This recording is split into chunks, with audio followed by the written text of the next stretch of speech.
Good morning and welcome to Chauhan Sahab blog. हमारा हो चुका है सुबह, यानी कि मेरा, और मैं उठ चुकी हूँ। चलती हूँ, फ्रेश होती हूँ, गर्म पानी पीते हैं, उसके बाद कुछ ठूसने का बनाते खाते, फिर निकलते हैं ऑफिस के लिए, क्योंकि लेट हो जाएगा नहीं तो। और बाहर खाना मतलब कि अपना हाजमा बिगाड़ना। तो चलिए, अभी मैंने आलू छील लिया है और फटाक से भुजिया काटती हूँ, बनाती हूँ, फिर खाती हूँ और फिर निकलती हूँ। भुजिया हो चुका है स्टार्ट, मैंने कट करके इसे वॉश कर लिया है। और अभी मेरा नाश्ता बोलो, खाना बोलो हो रहा है। और मेरा मीटिंग चल रहा है, ये निवेदिता वासु जी हैं, तुम्हारा बालाजी के अंदर डिजाइनिंग करती हैं, तो उनका ट्रेनिंग चल रहा है, तो अभी उनके साथ ही खाना हो चुका है और मैं ट्रेनिंग चल रहा है कंटिन्यू निवेदिता जी के साथ।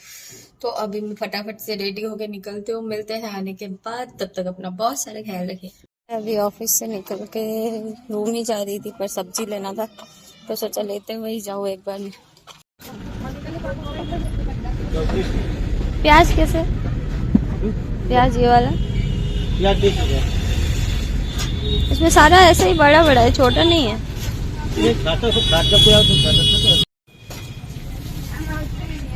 काफी महंगा है सब्जी तो भाई।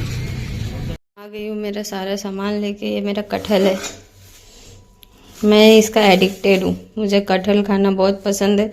पर बुरा इस बात का लगता है कि घर पे मतलब इतना कटहल होता है कि सबको देना, बांट बांट के खाते हैं, यहाँ पे खुद से खरीदो।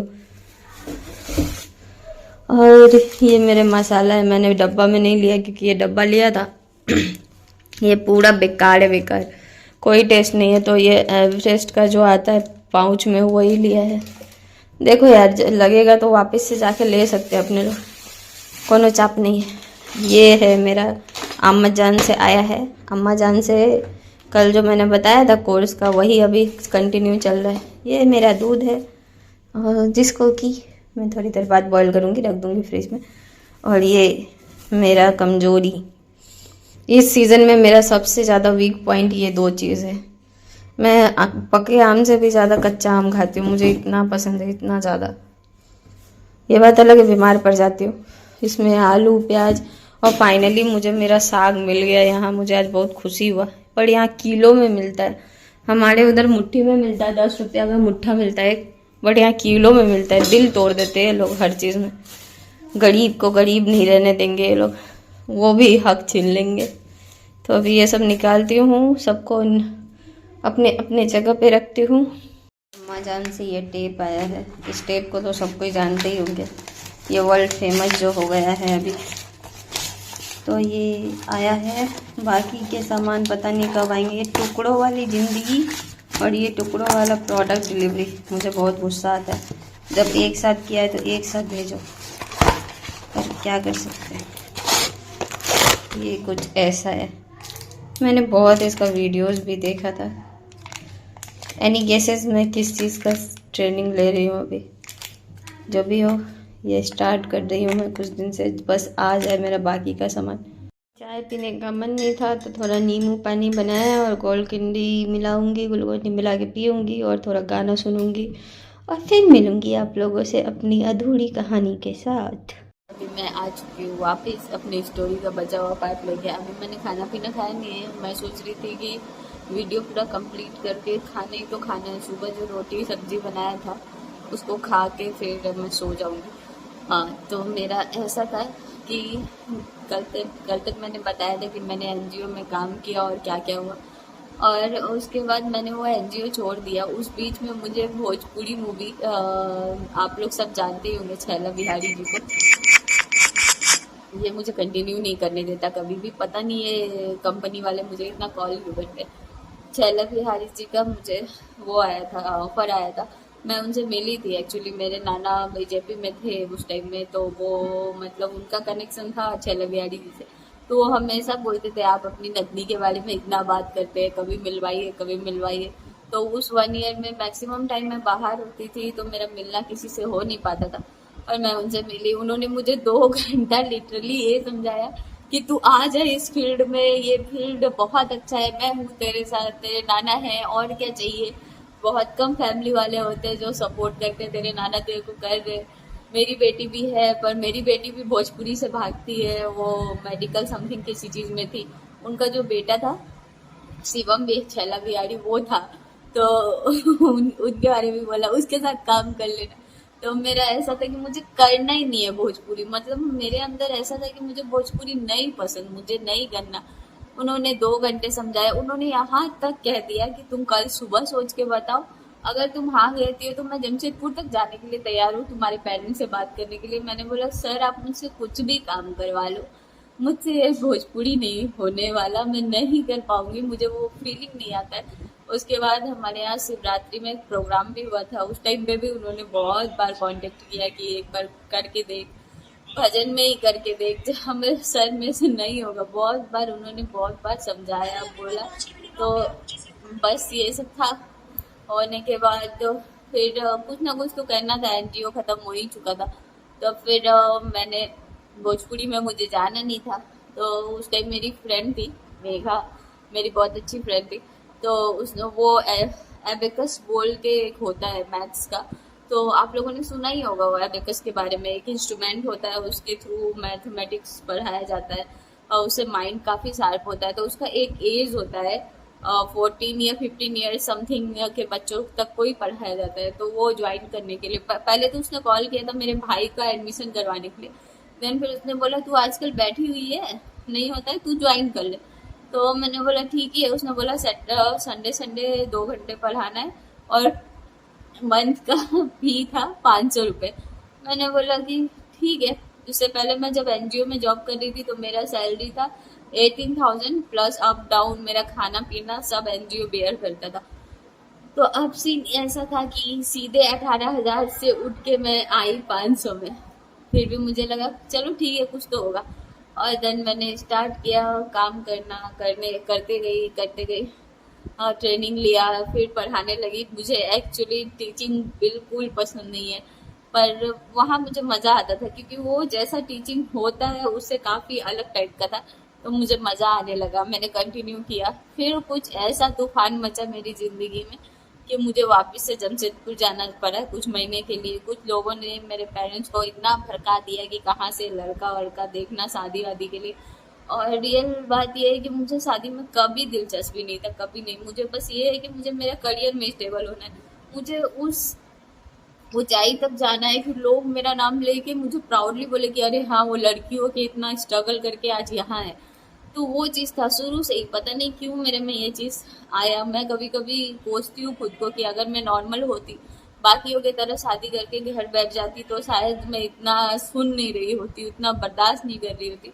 पर हुआ नहीं यार। कोशिश मैंने भी 1-2 बार किया पर मुझसे हुआ नहीं।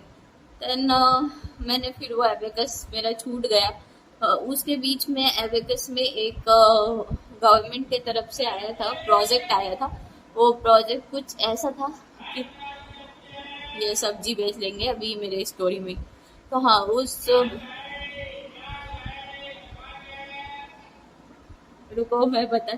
तो उस प्रोजेक्ट में ऐसा था कि जूट जूट जो होता है हम लोग सब जानते हैं, जूट की रस्सी होती है वगैरह वगैरह। तो उस पे रिसर्च करना था, उसका प्रोजेक्ट बनाना था। बेसिकली ये था बच्चों का, तो बच्चों को के थ्रू हुआ नहीं उतना। मैंने, मेरी फ्रेंड मेघा और एक नीलू दी थी, हम 3 जन, मतलब बेसिकली वहाँ के फैकल्टी मेंबर में हम तीनों ही थे। तो हम तीनों ने बहुत रिसर्च किया, खेतों में गए, पता किया, सारे जितने भी वो किसान होते हैं उन लोगों से बात किया। तब हम लोग लास्ट में एक निष्कर्ष पे पहुंचे कि जूट के पत्ते, वो जो पत्ते हैं ना, उनको कभी देखना, जब वो उनको पानी में सोख करके रखा जाता है उनसे रस्सी निकालने के लिए, डेट टाइम में उससे झाग बनता है। और एंशियंट टाइम में, मतलब पिछले हिस्ट्री के टाइम में, वो कपड़े साफ करने के लिए हमारे पास सर्फ वगैरह नहीं होता था। दैट टाइम में सर्फ के जगह कपड़ों को वॉश करने के लिए वो जूट का पत्ता जो होता है, जिसको हम लोग पटुआ साग भी बोलते हैं हमारे लोकल लैंग्वेज में, किशनगंज से जो लोग हैं उनको पता होगा पटुआ साग क्या होता है। तो उसको मतलब ड्राई करके या फिर बहुत लोग सुखा के उसको जला के जो वो पाउडर होता था ना, उससे कपड़ा धोने का काम करते थे, यूज करते थे कपड़ा धोने में। तो यही था। तो हम लोगों ने उसको बहुत रिसर्च करके ये करके हम लोगों ने एक प्रोजेक्ट बनाया, रेडी किया। एंड टाइम पे हमारा जो स्टूडेंट था, मेरा भाई था, वो प्रेजेंट करने वाला था, लेकिन वो इतना मेरे से भी ज्यादा इंट्रोवर्ट है वो, तो वो इतना डर गया कि उसको फीवर आ गया। तो लास्ट टाइम में हमारे एक स्टूडेंट था, सदफ ही शायद नाम था उसका, वो अभी भी मुझे बाद में देखता है तो मिलता है मुझसे अक्सर। तो उसने प्रेजेंट किया और थैंक गॉड वो प्रोजेक्ट फाइनली हम लोग विन किए थे, क्योंकि बाकी उन्हें सोलर, बाकी सब्जियों को कैसे ये कर साफ करते हैं, क्या करते हैं, महानंदा नदी फलाना ढिमकाना जो चला आ रहा है, उसी कॉन्सेप्ट पे बनाया था। हमारा कॉन्सेप्ट अलग था बोल के हम लोग को प्राइज मिला, बहुत कुछ हुआ, बच्चे को ही मिला। लेकिन लास्ट में क्या हुआ ना, जब वहां पे आपका क्रेडिट का टाइम आता है, दैट टाइम पे यार कोई इतना एफर्ट लगा रहा है, उसे एटलीस्ट थैंक्स बोल दो या कुछ भी बोल दो। बट मेल ईगो या जो भी, हमारे ऊपर जो हेट थे जिनका वो था, और जो उनसे हेट थे जो किशनगंज से थे, उन लोगों ने हम तीनों को कोई क्रेडिट नहीं दिया, हमारा कोई नाम नहीं लिया। बुरा लगता है यार। आप लड़की हो के जब अपने पहचान के लिए लड़ रहे हो, आप इतना स्ट्रगल कर रहे हो, आप अपने आप को प्रूव कर रहे हो, दैट टाइम में कोई आपका मेहनत का क्रेडिट लेके जाता है ना, मन करता है तू मिल बेटा, बाद में फिर तुझे देखती हूँ। पर खैर जो भी था, उसके बाद वो खत एनजीओ छोड़ दिया था मैंने, उसके बाद एपिकस छोड़ दिया था। तब मुझे हुआ कि अब नेक्स्ट क्या, मैं अब क्या करूं, कहाँ से स्टार्ट करूं।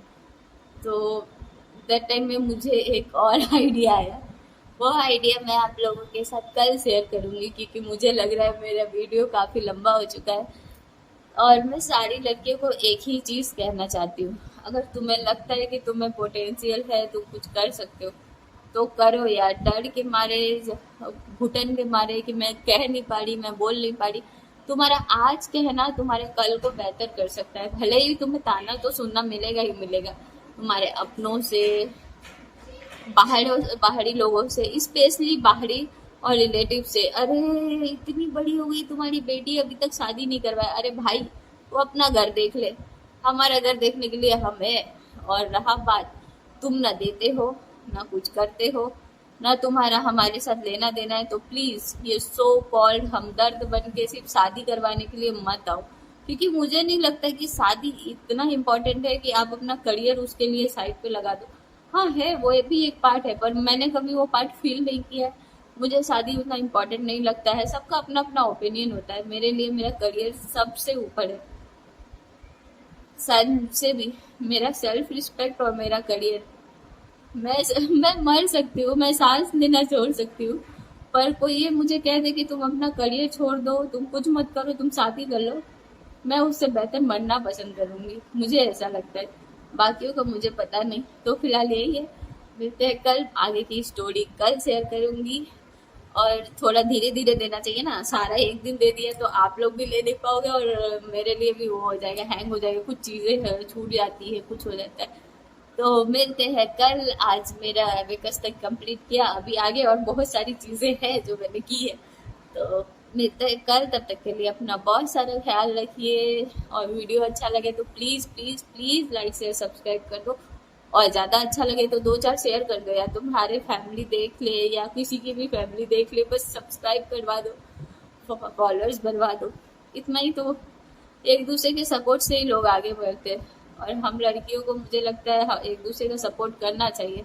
बहुत सारी औरतें और लड़कियां होती है जो जेलस होती है, सपोर्ट नहीं करती है, तो ऐसा मत बनो। क्योंकि आज आप किसी का सपोर्ट करोगे तो आई बिलीव इन कर्मा, कल को पक्का कोई ना कोई आपका भी करेगा। मेरे साथ नहीं हुआ, मैंने बहुत किया है, बट ये होता है। आपके साथ अच्छा नहीं हो रहा है, इसलिए आप अपनी अच्छाई नहीं छोड़ना कभी। तो मिलते हैं कल।